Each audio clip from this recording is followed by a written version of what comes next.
দেখবেন যে পলিথিন আছে, মাটি আছে। সর্বোত্তম হলো এটা আপনি যদি একটা চৌবাচ্চার মতো একটা চৌবাচ্চা তৈরি করে ওটার মধ্যে যদি ধুয়ে কাজ করান, সেক্ষেত্রে সব থেকে বেশি ভালো হয়। এখন তো আসলে ওইগুলা মেনটেন করে যদি কাজ করাইতে যান, কাজের যে রেট পড়ে ওই রেট তো বাড়ির মালিকে দিতে চায় না। তা আমরা চেষ্টা করবো বাড়ির মালিককে দিয়ে অন্তত একটা চালনি কিনিয়ে সেই চালনি দিয়ে বালি চেলে চেলে তারপর সেই বালি দিয়ে কাজ করাবো। আরেকটা বিষয় হচ্ছে সিমেন্টের মধ্যে যে আমরা পানিটা ব্যবহার করি, সেই পানিটা কি বিশুদ্ধ পানি ব্যবহার করি, খাবার পানি, নাকি পুকুরের পানি, ড্রেনের পানি, কোনটা?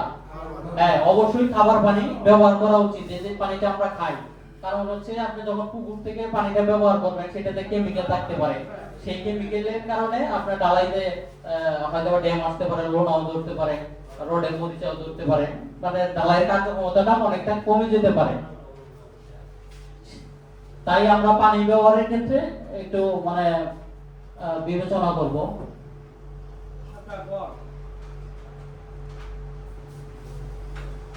আর সর্বশেষ যে জিনিসটা হচ্ছে সেটা হচ্ছে যে কাজ করার পরে আমরা যাই করি, প্লাস্টার করি, গাঁথনি করি আর ঢালাই করি, সেটা করার পরে কিউরিং করতে হয়। কিউরিং এর যে নিয়ম কানুন আছে, আমরা সেই নিয়ম কানুনগুলো মেনে কিউরিং করি কিনা,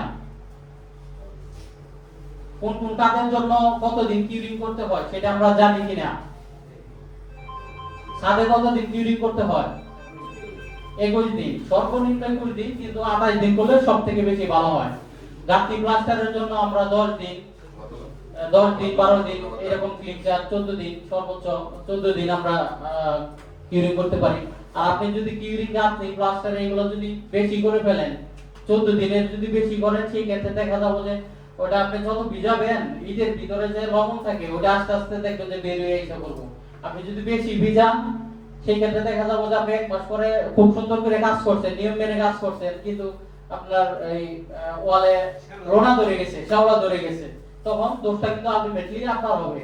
সেই ক্ষেত্রে আপনার বাড়িওয়ালারে গাঁথনি প্লাস্টারে 14 দিনের বেশি কিউরিং করতে নিষেধ করবে। এরা যেন 14 দিনের বেশি কিউরিং না করে। তো এইভাবেই আমরা নিয়ম মেনে কাজ করব। এখন সিমেন্ট সম্পর্কে তো মোটামুটি অনেক কিছুই বললাম, আপনারা সবকিছু জানেনই, আর বেশি কিছু বলার নাই। আপনারা অনেক কষ্ট করে আসছেন। এখন আমাদের এখানে বক্তব্য রাখবে আমাদের সিনিয়র এজেম কামাল স্যার। উনি আপনাদের কিছু করবে। আচ্ছা, ঠিক আছে। সভাপতি সব কিছু বলবো, মহারাজ ওনাকে